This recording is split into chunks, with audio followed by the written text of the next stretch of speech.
Welcome to the GuthrieAmerica podcast. We sit down with amazing people who do life in our community and who are from here. We believe every story should be told. I'm your host, Esther Coleman. Today, I'm sitting down with a very, very, very, very special person who goes by the name of Esther Coleman, but I also call her mom. Before we jump into this conversation with Esther, would you please go ahead and subscribe to the podcast and leave a review? It would mean the world to us. Big shout outs to Kevin Kraft and his team down at State Farm for supporting the journey of having every story told. Then also North Church Guthrie, who we are sitting in the building of North Church Guthrie right now. So thank you for giving us the space to be able to have these kind of conversations with the people who do life in our community. Mom, how you doing today? Doing great. Good. Should I call you Mom or Esther for this? Whatever you'd like. It's fine. I think Mom is probably going to be the easier. It's going to come out that way. But ladies and gentlemen, it's all good. As I said earlier, this is my mother, Esther, who also lives in Guthrie currently still and from here. You're raised here and maybe left a little bit, but so I just thought it'd be cool to have you on and have this conversation with you. Thank you. How would your family and friends describe you? What do you think if I was like to talk to one of your siblings and I said, describe Esther to me? What do you think they would say? You have no clue? I have no clue, but I believe they would give me credit for being kind. Okay. And like working with them. They've always seen a positive side of me as far as working together in the family and doing what it takes to make things work. Awesome. So we're going to jump right into this. Tell me, you had 12 siblings growing up. Right. Tell me what it was like having 12 siblings growing up. Well, I was number 2. So I sort of was there at the very beginning. And as one of the older siblings, you are always made an example. And we always worked together around the house, doing the chores and everything. As each one came along, I always say they just joined right in with the group, with the team, and start working with everybody. So that's kind of the way each one came in. You know, they just came in and became a part of the story. You just, each time one was born, they just was added to the team of taking care of the next few. They taking care of each other. So you're the second older child. Do you hold a sense of responsibility, like when you're the second oldest child out of that many kids? Like I know Claudette, who's the oldest, yes, probably feels that. But when you're the second oldest, do you carry some of that same type of energy of like? Do you almost become like a mom? You do, and very caring. You learn to take care of the little ones. So it is. Plus, you have that nurturing spirit anyway as a woman. So you just start using those techniques, and it just gets stronger and stronger. Yeah. At which point did you was it the 6th or the 7th child where you like, okay, mom and dad, this is enough? We'll let this cat out of the bag. So. About the 6th child, the siblings, we decided to have family conference. Which child was the one? Who was the 6th child? Okay, see, I think Michael's number 7, Donna's number 8. So Michael was number 7. So it was Michael that y'all started having the conversations about? Yeah, we started having family conference. We still lived in Oklahoma City around this time. Okay. Then that time my grandfather died. We moved back to Guthrie. But we started having the family conferences when we were living in Oklahoma City. How were you when y'all moved to Oklahoma City? From Guthrie, right? Right. I was 7 years old. Okay. First grade. I started first grade in Oklahoma City Oh, okay. at Culbertson Elementary. So had you not gone to school at all in Guthrie? I had gone to kindergarten at Catholic school. No, was that the school that on Vilas and Right across the street. Vilas and 3rd Street? Yeah. Yeah. And you right across the street from where you were living. Right. And it was the only school for little black children, so you had to go there. Oh, okay. Mm-hmm. So at that time, you didn't have any other ethnicity or that you were going to school with, just all black kids? Right. Okay. Okay. And the nuns. And the nuns were black too? Nuns worked over there at the Catholic school. No. Were the nuns white or black? White. Most Okay. are Mexican or something. Okay. Okay. Wow. Okay. So so I'm trying to catch up here. So you're now at first grade. Before you start school, you moved to Oklahoma City.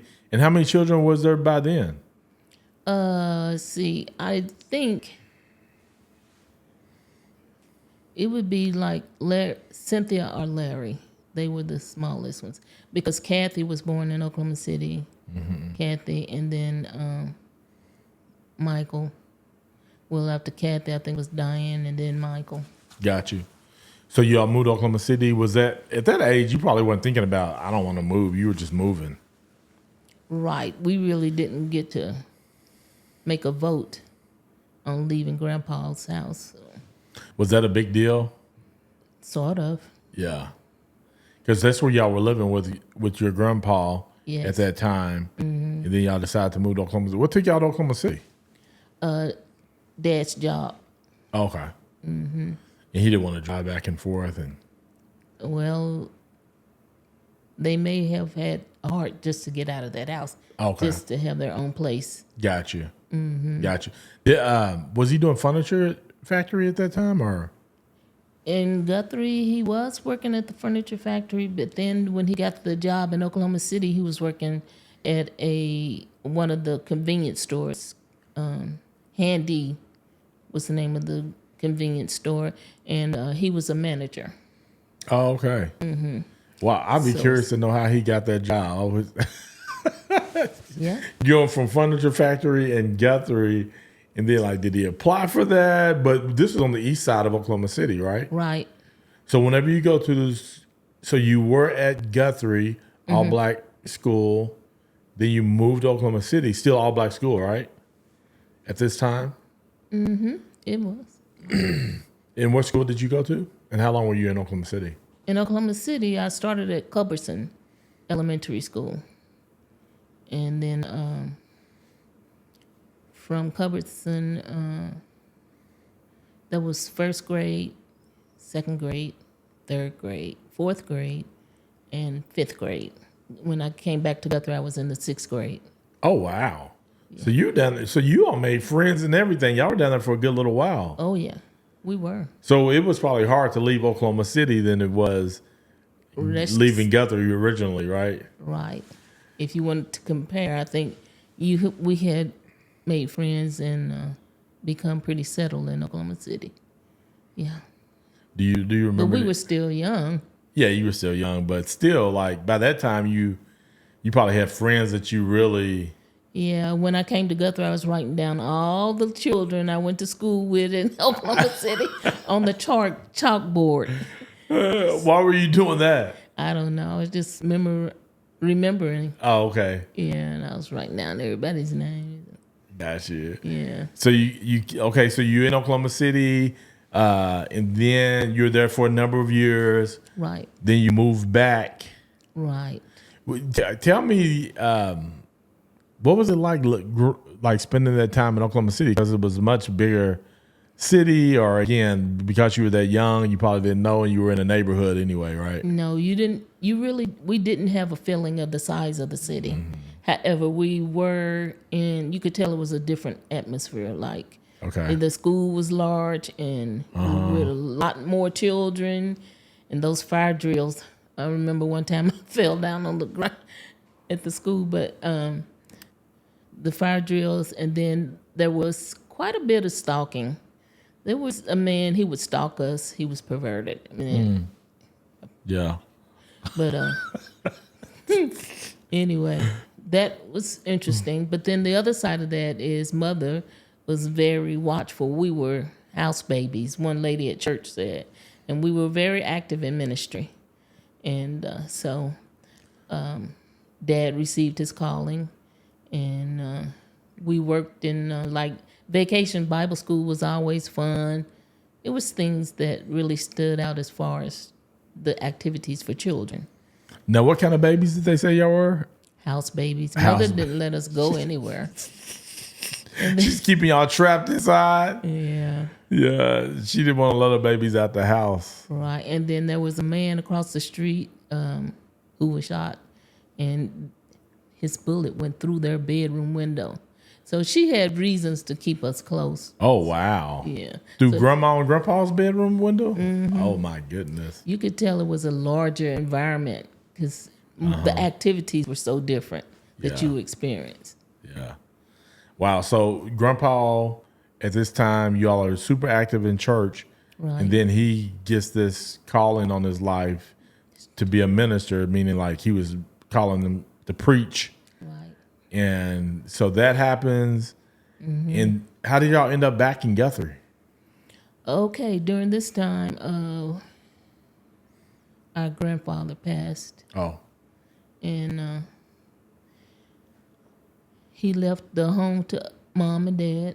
So it was, it was free. They didn't have any, mortgage and all that. They inherited that. gotcha. And so they decided to go ahead and move back to Guthrie Was Grandpa still working at the at that store. convenience yes. store? Okay. So he was driving back and forth now. Well, I'm not sure how he managed that. However, he started working in Edmond. Okay. So maybe someone that worked with him when he was in Guthrie at the furniture factory may have gave him a good resume reference. Oh, he started working in Edmond at, was it Keller Williams at that time? Okay. Wow. And at first he was doing cabinets, a cabinet maker shop he was working at. And then then after that, he started working at Keller Williams. Oh, okay. Okay. So what was it like? So now you're in 6th grade, coming back to Guthrie.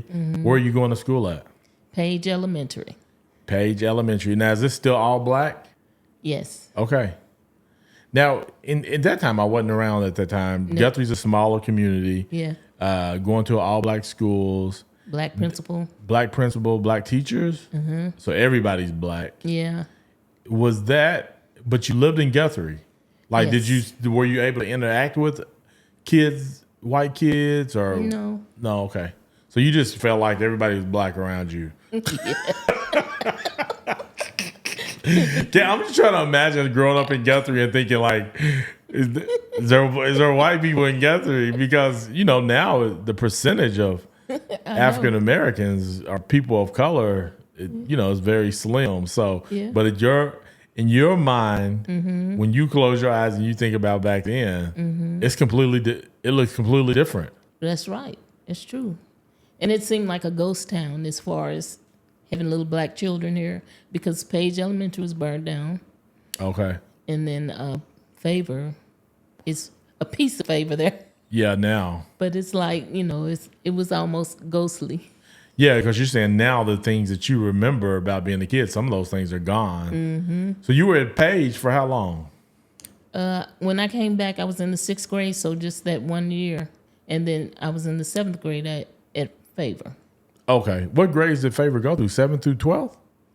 Well, at that time, I would say yes, 7 through 12. Wow, it didn't even feel like it would have been big enough, but I guess it wasn't that many students. Well, the building was a little larger, too. Well, no, I remember the building because I went there. Oh, okay. Yeah, I remember the building, but it still didn't But I think even at your time, they had built some extensions at Yeah, to make it bigger. Yeah. So that's what I'm saying. Like, they had to add the, because I was at the, what do you call those?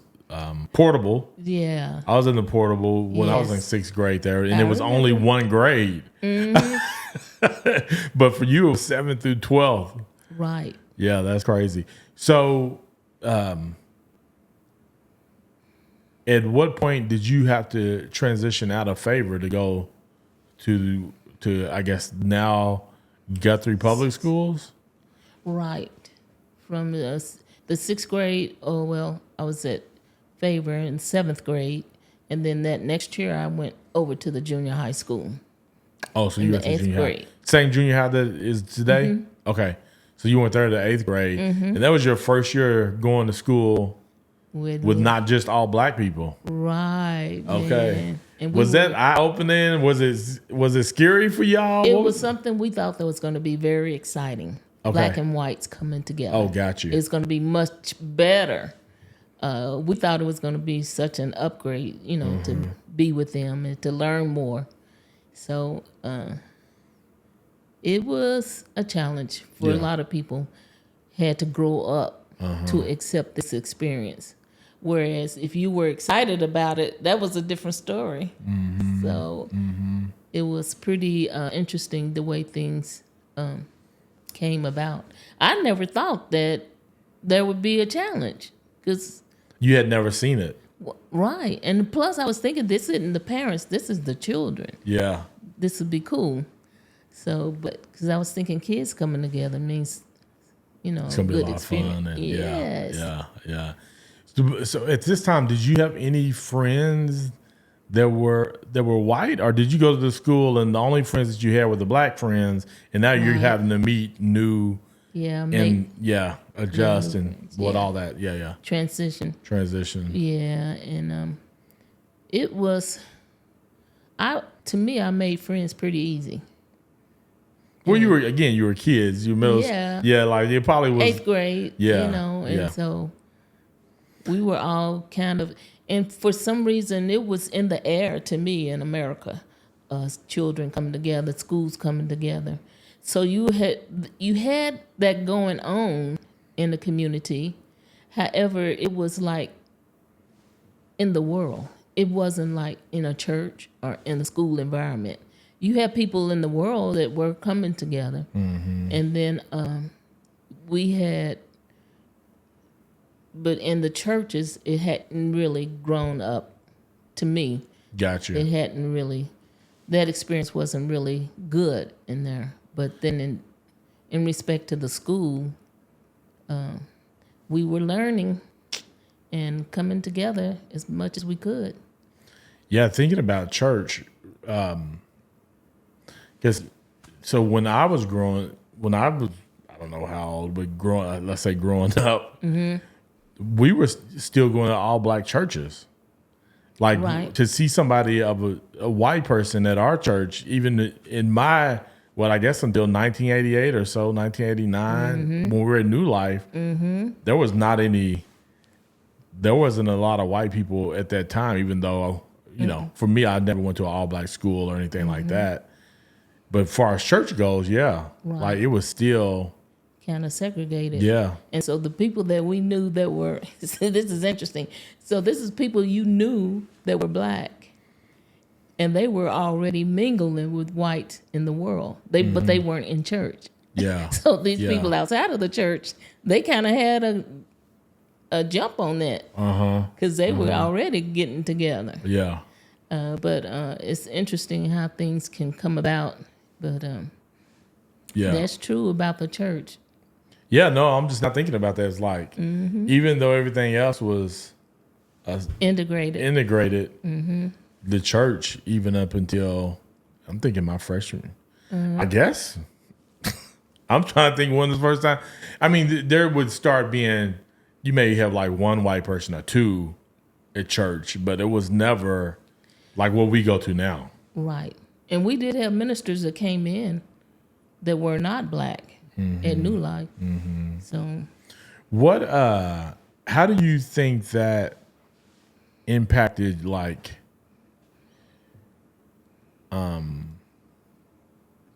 the way your high school experience was? Like, now that you're coming out of middle school where you had your 1 year, and then the high school, by that time, was the word better? Like, were you able to play sports? Were you a cheerleader? Like, I think you were a cheerleader. I see ladies around here now. It's like, I cheered with your mom. Yeah. We, to me, we just went ahead and started doing things. We teamed up. Yeah. Those that had it in them to do it. I believe they went ahead and teamed up. And that's basically what it was. Like, if you play sports, you knew to team up if you wanted to play that sport. Yeah.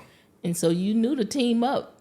So things that would make a difference in respect to things coming together and you learning to work with other people, that had to happen if you wanted to, And America is a country, we believe in peace and working together. And so you want to appreciate this country, you want to get on board. So. Yeah. What made you become a cheerleader? Like, when did that happen? Was that something you always had done, or was it when you got to high school? Maybe they kind of mentioned it to me. It's an opportunity to be a cheerleader. So I said, okay. So it wasn't something like, oh, I want to do that. It was like, you think it was more like, hey, would you want to an be opportunity? Yeah. Presented to me. Were any of your other sisters cheerleaders? No, I don't think so. Okay. Not right off. Yeah. Huh? Did you cheer all the way through high school? Or like, no, I did 2 years. Okay. Yeah. What years were they? Okay, I think I did 1 year 9th and 1 year 10th. 11th and 12th, I don't think I was. Oh, you did not do it then. So talking about high school, at some point you start thinking about college. Right. For you all, like today, college is, it's almost starting to not be a thing to where it's like everybody goes to college. Mm-hmm. But for you all, was that like, that's what everybody does. Everybody goes to college. It wasn't like there was the option of trade school or anything like that. Well, you may have had it that, but college was like the main thing. Right. And they had the Upward Bound, where you could go to school in the summer at Langston. Mm-hmm. Before you finish high school, you could do that. So y'all did Upward Bound?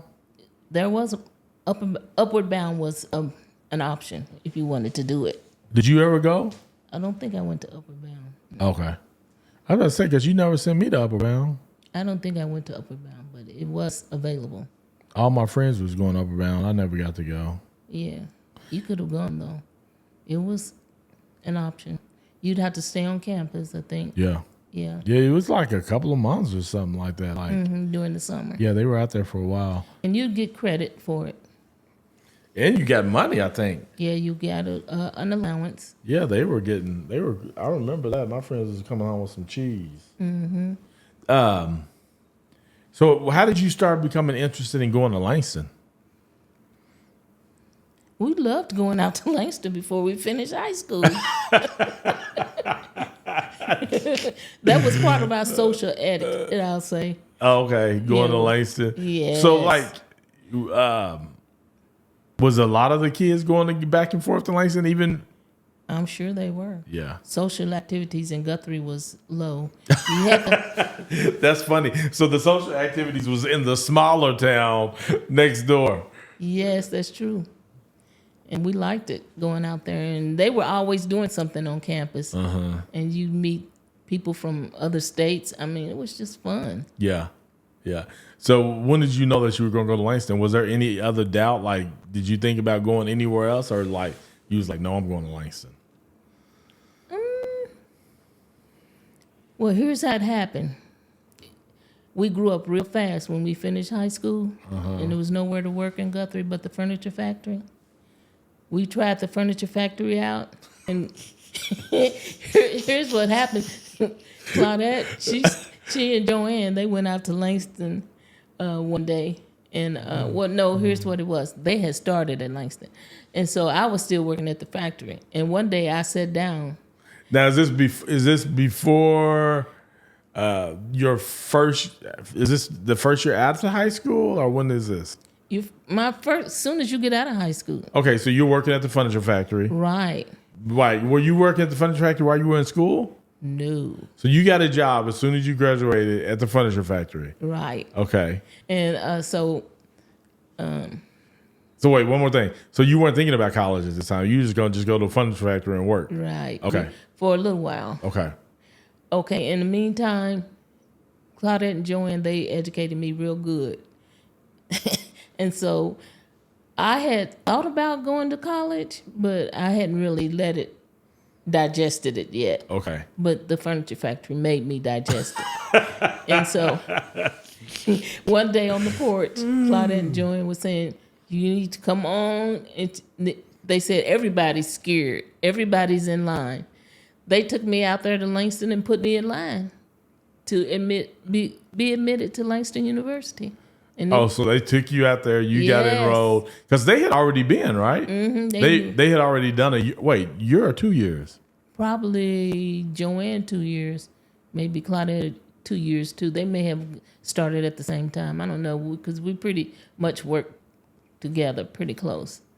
Yeah, because did she when she graduated? Were you a sophomore? When Claudette graduated, High school.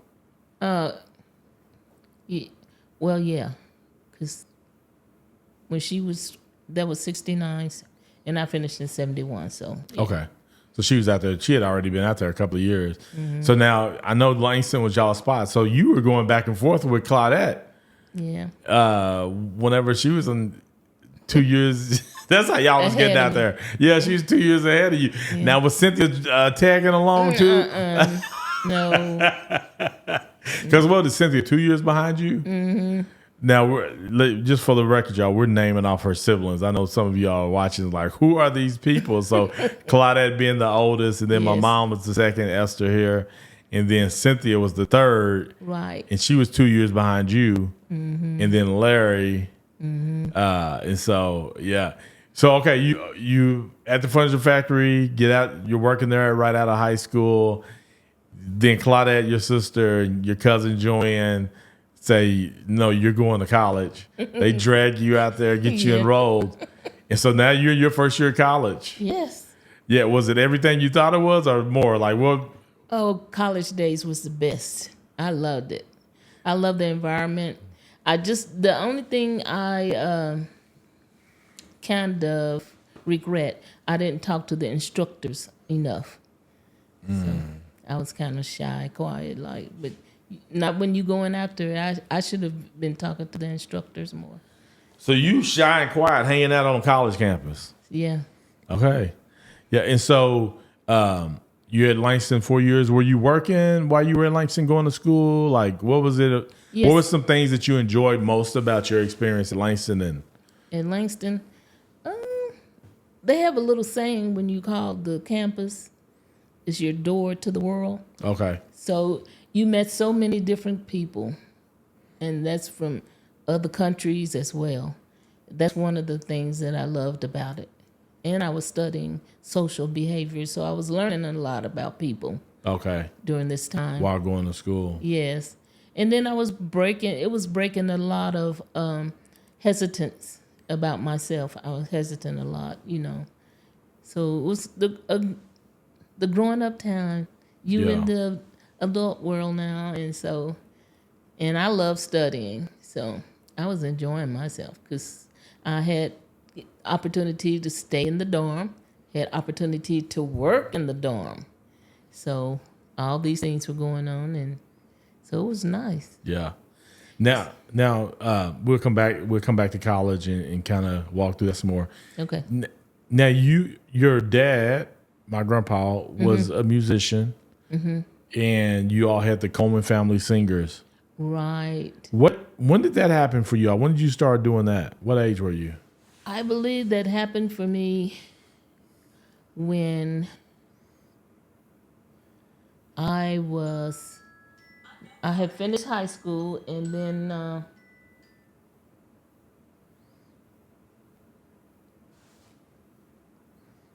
was in college.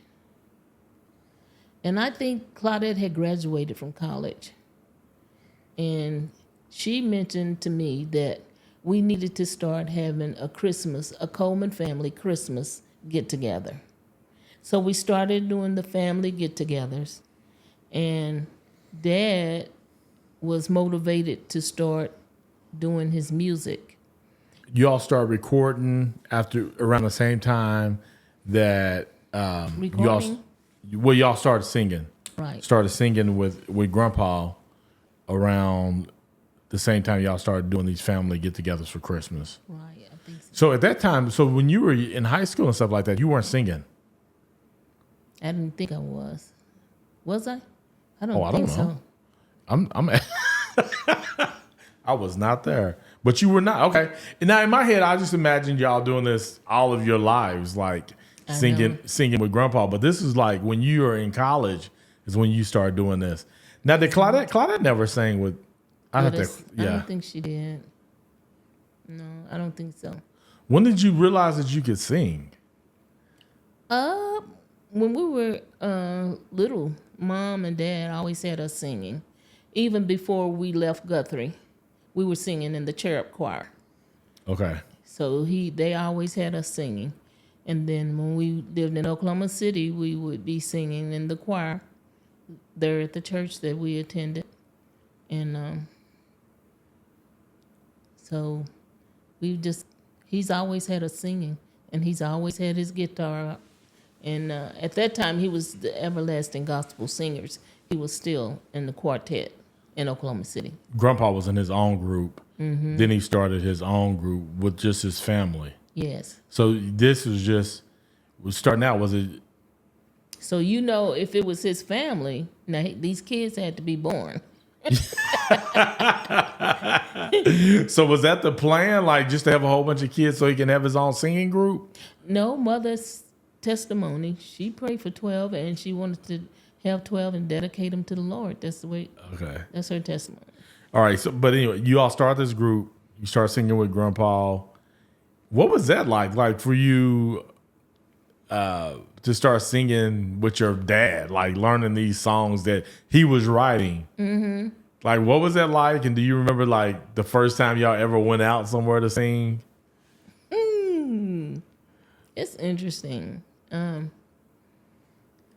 It was sort of like this is what had to happen, and it's just their story. Just always had a way of taking you right. It's just like the Lord just carried us to the next event. This is what's next, And so for him to open that door for us to start singing with him, we just went ahead and started singing with him. And people would invite us to sing. That's what people that would have like family events. They wanted a family group to come and sing. And so that's how it got started.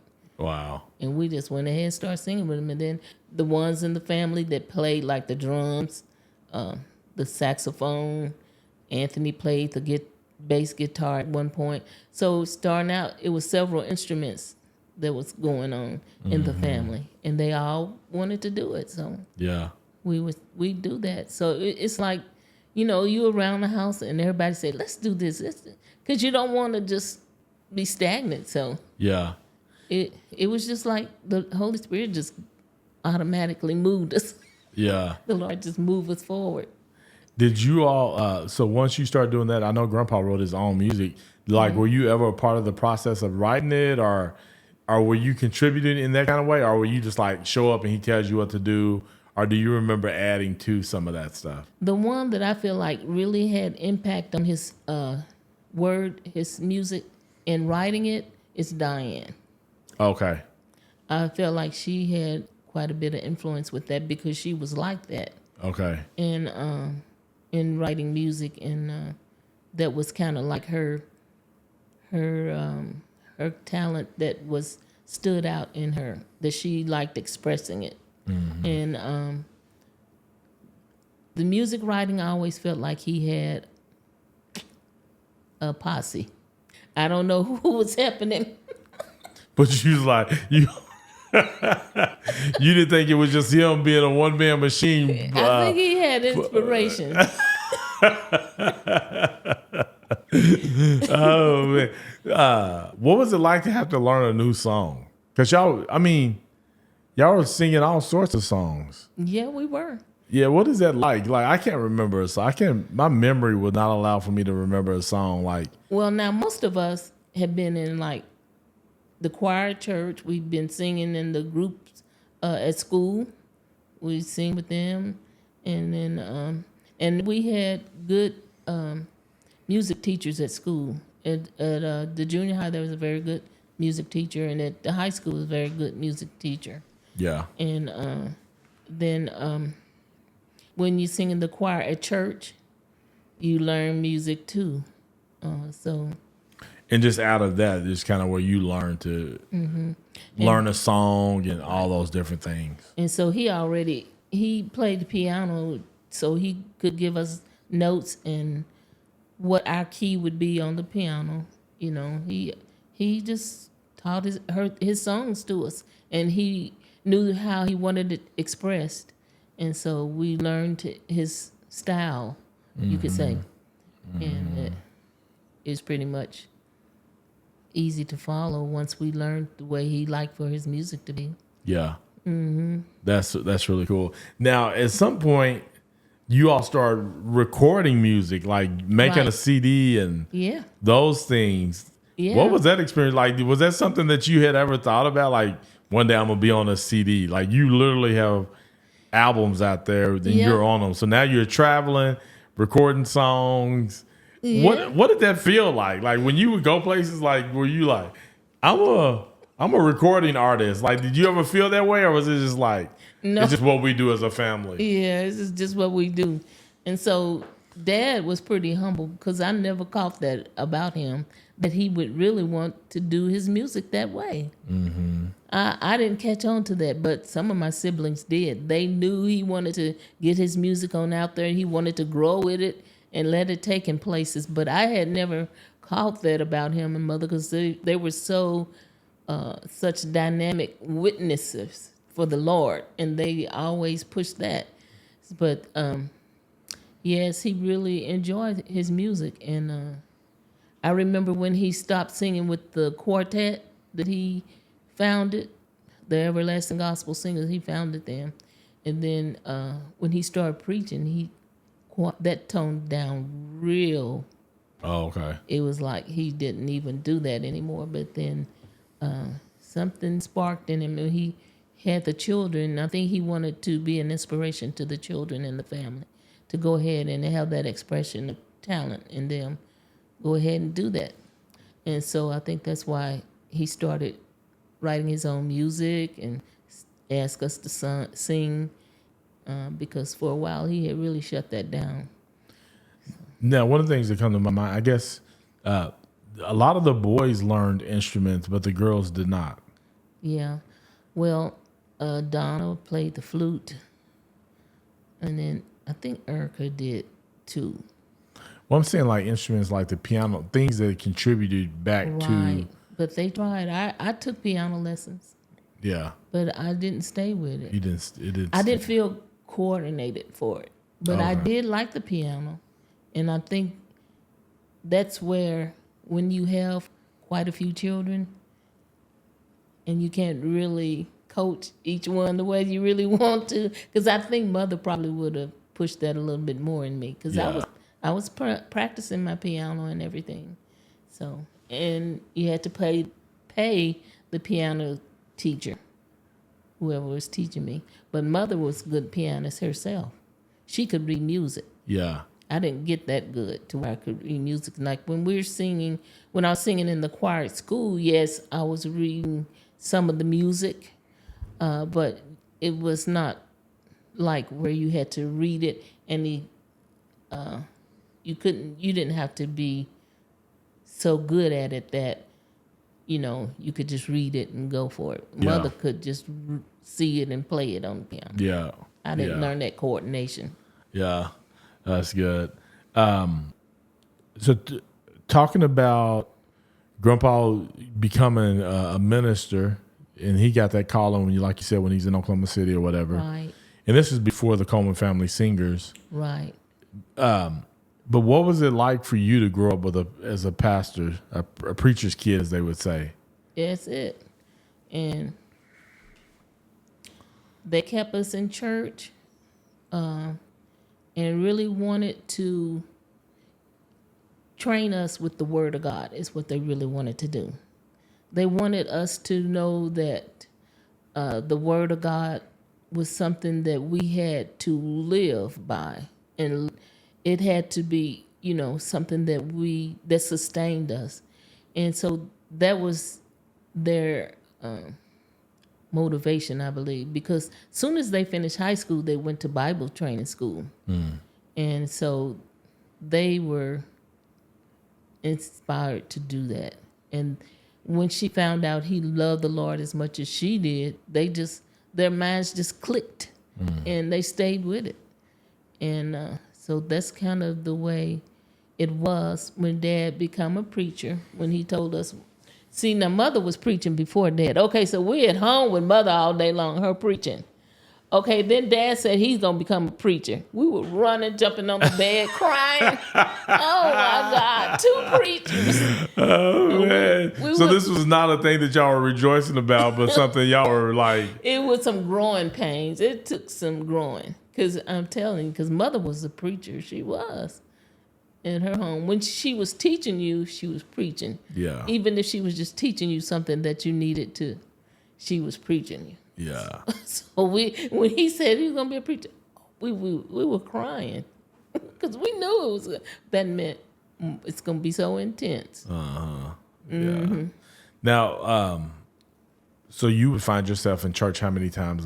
Was y'all at church like every day? Well, on Sunday you may as well expect to be there all day. You go Sunday school, and then church. Yeah. If you were in the choir, you go get in the choir, get your robe, and go get in the choir. Yeah. After church, then you go home, eat, and then before you know, it's time to go to BYPU. Yeah. And that's Bible training, and that's where you learn books of the Bible, Bible drills. You were just busy with the ministry all the time. Yeah. Yeah. Now, you all spent time kind of going back and forth because of church, because of your grandmother who lived in Seward. Like, what was going out to Seward like? Because it was just a town. It was just a place of houses. It wasn't stores or anything like that. Was there stores out there? There was a school. It was just a place. You just go out to the country. It's like a housing addition, more or less. Some houses out there people were living in. But, so what are you asking? What was that like for you to going back and forth between Seward and Guthrie, and what did y'all do out there? Just be in the country, live? I just know it's a part of your story, like Seward is. Seward, well, when Mother would have babies, you had to go stay somewhere, and we would stay with grandmother. Okay. That was one thing, and then Dad had a garden out there. He put a garden out there every summer. And so we go with him out there for that. And this was just our experience with Seward. And then on Sundays, grandmother would always prepare a meal for us. And you're saying at the time that Dad was preaching out there? Yeah. Okay, because he pastored out there for a season. And that's when he was called to encourage the individuals right there in that close proximity. He encouraged them because it was 2 churches out there. Okay. And they were both black, predominantly black members. Oh, what was the other church? It was over there behind Joy's house. Oh yeah, that's right. Yeah. So he did present that to them. Yeah. To join. And that's when it became United Baptist Church, because before it was United, it was St. Matthew. Oh, Grandpa was the one that led the way on them uniting? Mm-hmm. So Grandpa was their part of the name change? Mm-hmm. Oh, wow. I did not know that. Yeah. Because I feel like when I was a young kid, that church was still there. Mm-hmm. Because everybody didn't agree with it, but oh, okay. it was presented. Gotcha. Yeah. But there were some who came. And was that more so just because Grandpa was like, this is a small community. We don't need 2 churches. I don't know what his heart was, but he definitely felt to do that. Wow, I did not know that. I did not know that. All right, so let's kind of jump back into you get ready to graduate college. What was next for your life? Like, what were you into? Still singing with Grandpa? Still involved with church? You end up going to UCO, Central State at that time, or did you work there? Well, when I finished at Langston, then of course you were on the scene too. Yeah. And so I wanted to go to grad school. I was accepted up there at UCO, but I didn't go because I had a little boy. So I wanted to be free to go ahead and start working. Because Kathy was a big support. She was my angel. She was helping me with you. And she had to get on with her life. So, but anyway, these were the things that were going on. When I finished at Langston, I did go ahead and instead of going to school, I got a job up there at UCO. So I worked up there at the library. Okay. And so as far as ministry, I may have been going back and forth because I did attempt a marriage. And I may have been going back and forth to church in Guthrie. Gotcha. Yeah, because when I was at Langston in school, I wasn't as active in church. Okay. Yeah, so then that's basically where I was. I was in Edmond, working up there at UCO. Yeah. Now, what I didn't ask, I was going to ask you, like the parades and stuff is a big deal in Guthrie. Has that always been like the 89ers?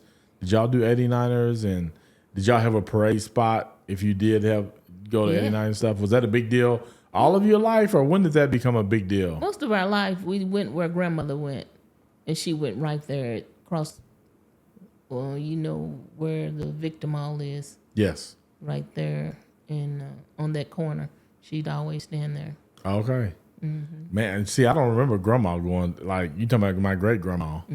Yeah, I don't remember that. So all of your life, like 89ers has been a thing for the most part. Oh yeah, and she would cook. Grandmother would cook, and granddaddy would drive the car up there. Well, the trunk of the car would be full of food, so she would always have all kind of food in that trunk of that car when she'd come on to 89ers. Now, was it always as big? Meaning, like, there was a season of my life whenever I remember 89ers, and it felt like the whole town was just taken over by people. Like, was it always like that, or okay? Yeah. Okay. It was. It was almost like a family reunion every year for the community, like everybody getting together and all that stuff. So now, were you doing 89ers before you moved into schools being integrated? Before? Yeah. 89ers have always been going on. Okay. Always. Yeah. Yes. So I'm just saying, like, that interaction, you would be going to that, but then you all would go to your black schools versus being integrated with the students at that time. Oh, I see what you're saying. You know what I'm saying? So, like, that's true. When y'all would go hang out at 89ers, you wouldn't. Because was there a black section? In my mind, little white kids didn't exist. Because I can't get in a picture of them. That's what I'm asking. Like, because at that time, it had to be like y'all. Unless that's what I'm saying. Did they make y'all have y'all's own section? At 89ers, you were passing by people, but it's like in your mind they don't exist. Well, probably because you weren't building relationships with them. No, like they were all almost out of timers. Yes, in certain housing additions, you didn't even go in those additions. Because over there by 323, there were no housing additions. No. But I'm saying 323 was that area? Was that all black people? Yes. Yeah. I think even Dr. Lee, he was in that house there on the corner where Mayetta. Yeah.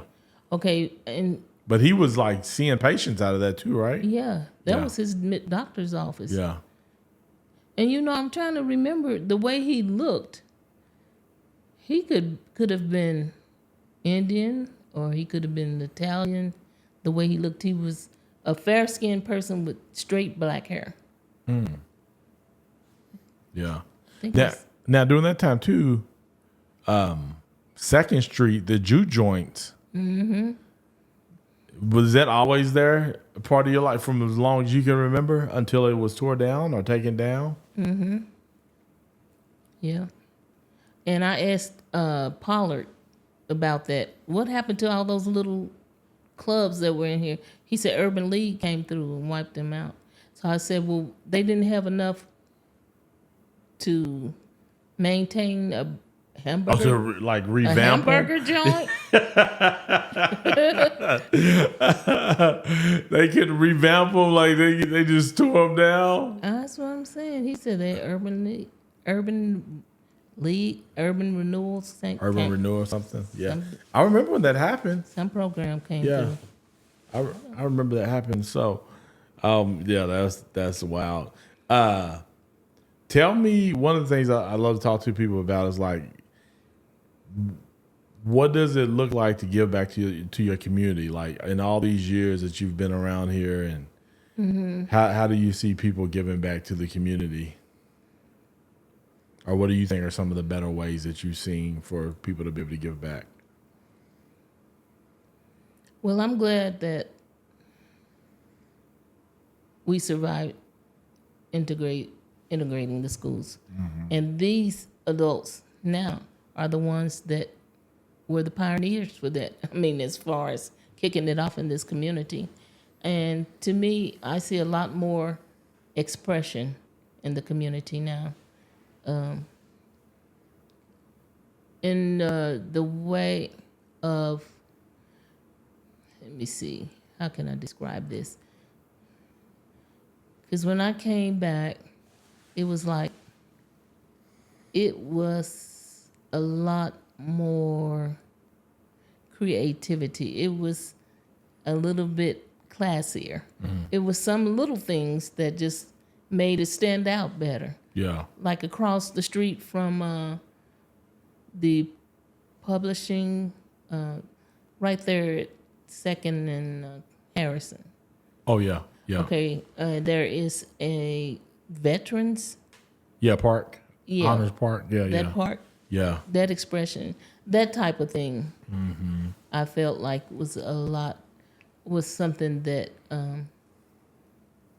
had something to say about the character and the expression of the people here in Guthrie. Because they doing things that really made a difference. Because something like that stands out when you're acknowledging veterans, the veterans about, especially.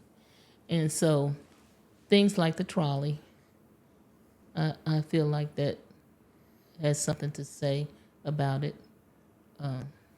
The serving people here in Guthrie, and the churches that have continued here in the community. The other thing I would say that stands out to me, like I already mentioned the school system, but I haven't, well, I think the way you have been received here in this community means something. It says something about how that people are continuing to want to see it grow. Yeah. In the way they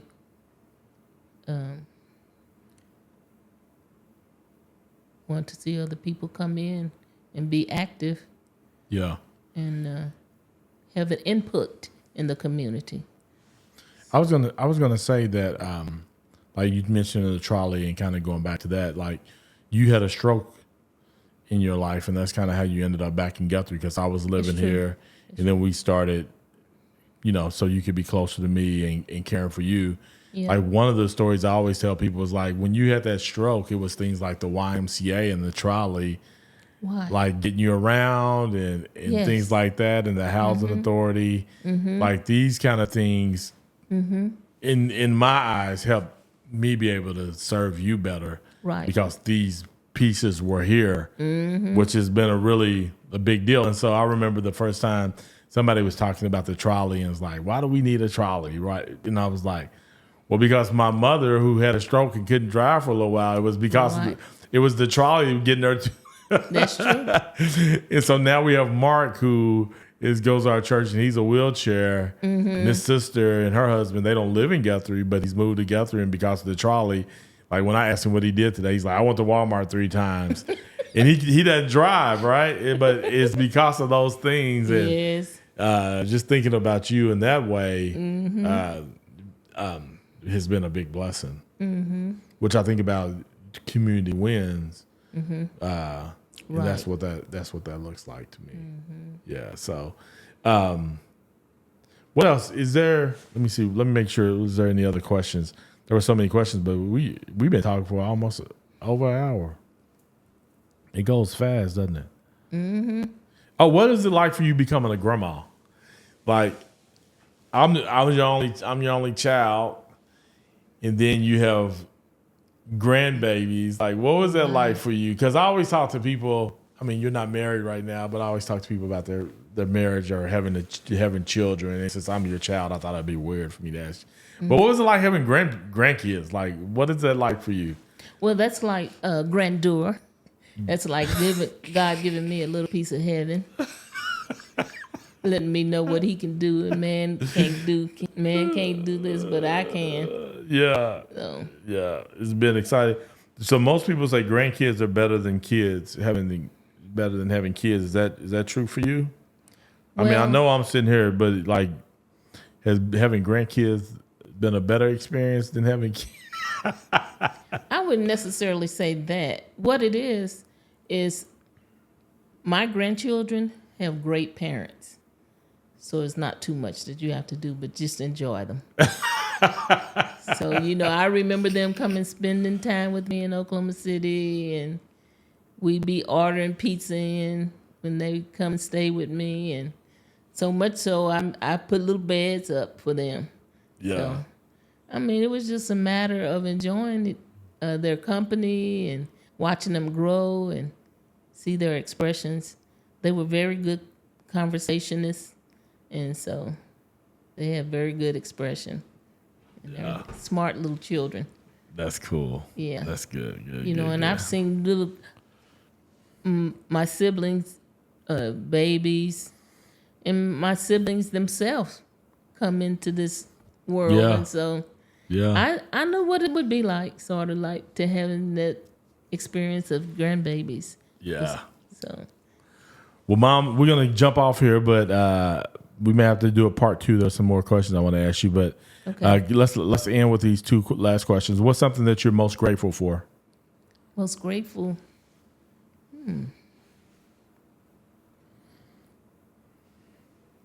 I'm so grateful for North Church. I hadn't been around. I'm gonna say it like this: the families that the children when we integrated, who I went to school with. I hadn't been around like them as adults. Yeah. So I hadn't really been in church service with them. So that experience, that God has going on right now. And He has a word for us. Yeah. So I'm so grateful that I get to experience this in the body of Christ. Yeah. To see us coming together. The diversity in it. Yes. Yeah. That's good. What is so we have the sign behind you says choose Guthrie. We have them throughout the town. I always like to ask people, what does it mean to choose Guthrie?